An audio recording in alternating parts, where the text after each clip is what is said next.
In the early decades of the 20th century, the global balance of power was in motion. Empires were rising, falling, and redefining themselves. Among these emerging forces was Imperial Japan, a nation undergoing rapid transformation. Japan's attack on Pearl Harbor on December 7, 1941, did not occur in isolation. Rather, it was the culmination of decades of political, economic, and military developments that shaped Japan's ambitions and insecurities. Understanding why Japan attacked Pearl Harbor requires going back to the roots of its imperial rise and the expanding pressures that pushed it toward conflict. Japan's modern journey began in the late 19th century with the Meiji Restoration, a period in which the country moved from a feudal society to a modern industrial state. The new Japanese leadership believed that to survive in a world dominated by Western imperial powers, Japan itself had to become an empire. This belief set Japan on a path of expansion, eventually leading to conflicts with neighboring countries. Japan's victories in the First Sino-Japanese War, 1894 to 1895, and the Russo-Japanese War 1904-1905, stunned the world. For the first time in modern history, an Asian power defeated a major European empire. Japan gained territories, prestige, and a sense of destiny. But Japan's growth came at a cost. Industrial expansion required natural resources, iron, coal, and especially oil resources Japan did not naturally possess in abundance.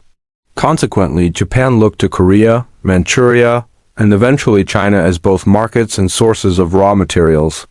This perception of necessity helped justify increasingly aggressive expansion.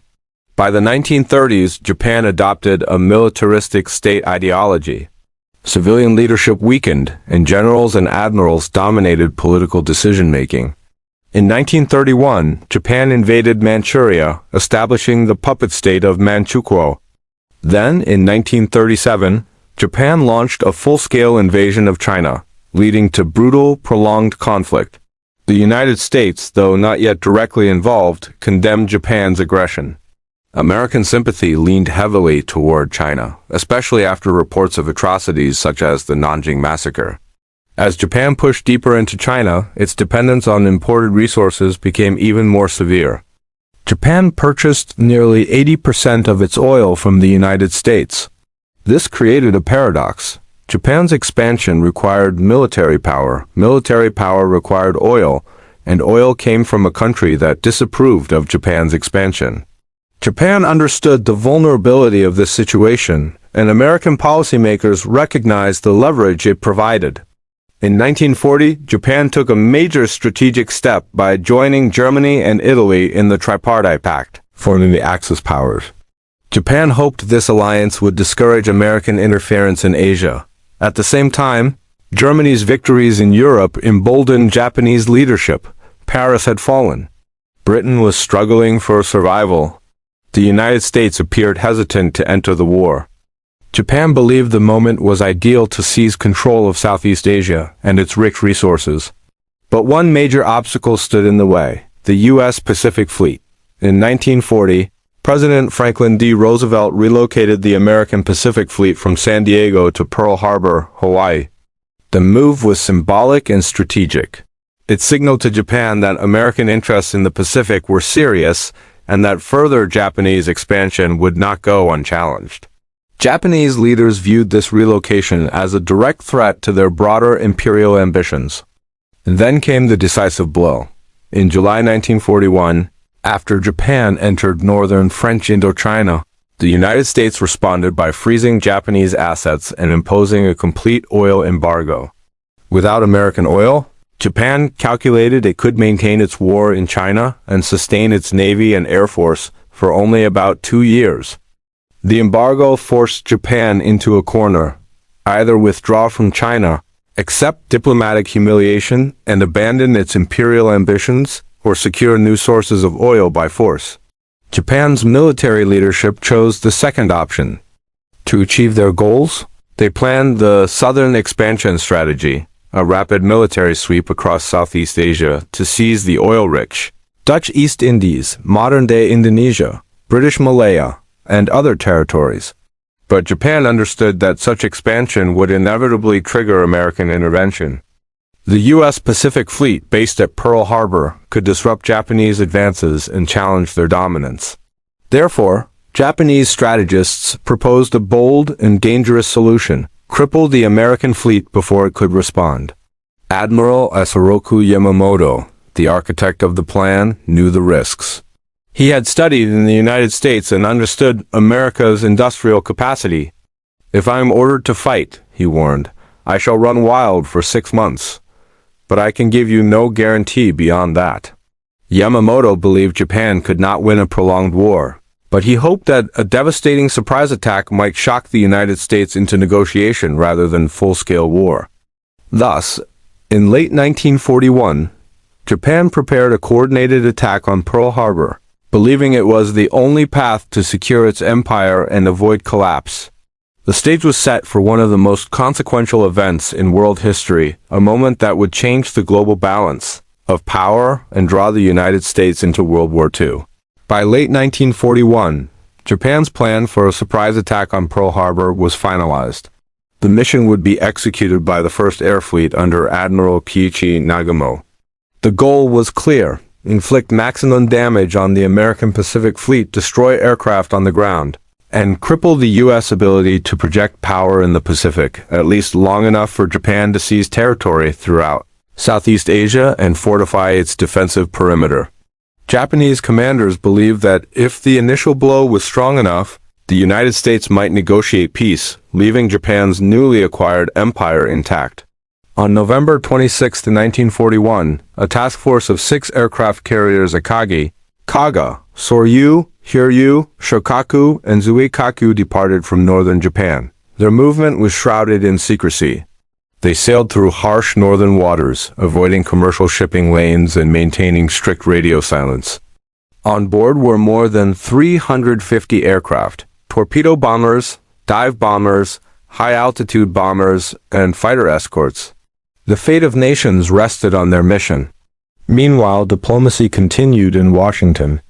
Japanese envoys engaged in discussions with American officials, but these negotiations were largely a smokescreen. Japanese leadership had already decided on war. Their message to the Washington delegation was clear: stall for time while the attack force approaches Hawaii. At dawn on Sunday, December 7, 1941, the carriers reached their launch point, approximately 230 miles north of Oahu. At 6 a.m., Japanese crews began preparing their planes for takeoff.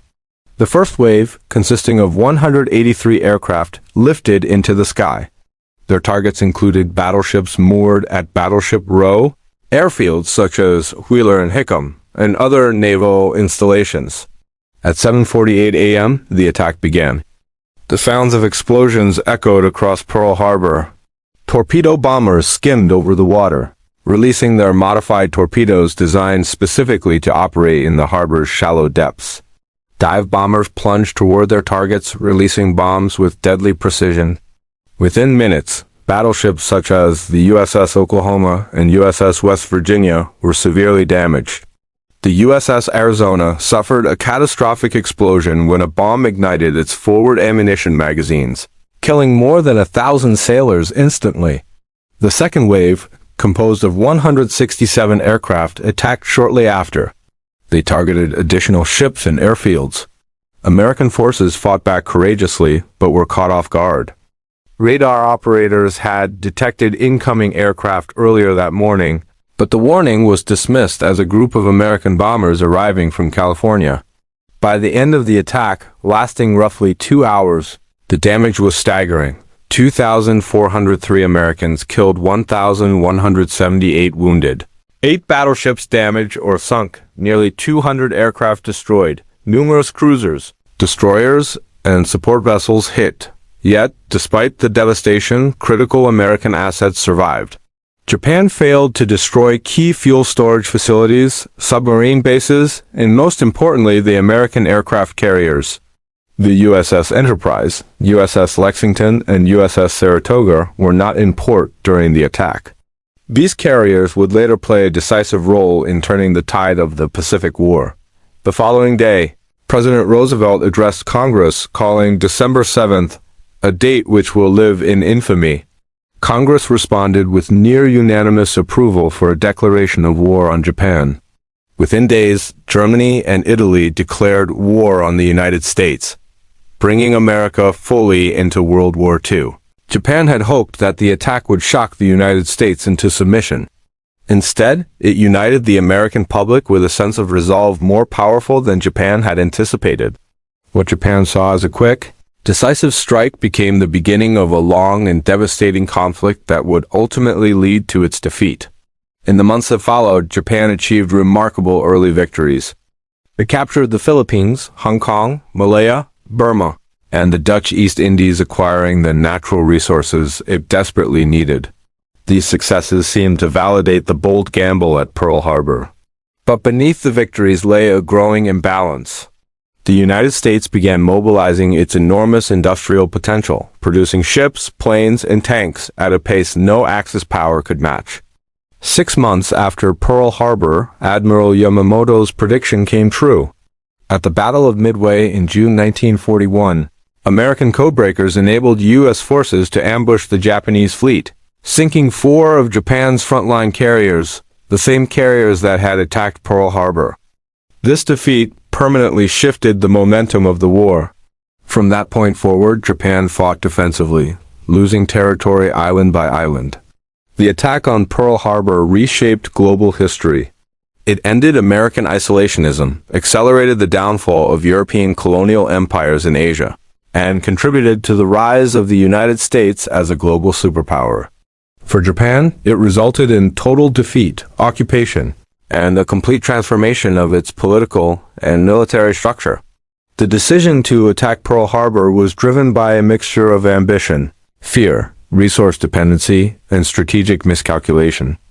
Japan believed it had no choice but to strike, yet the attack brought about the very outcome Japanese leaders sought to avoid, a long war with a far stronger nation.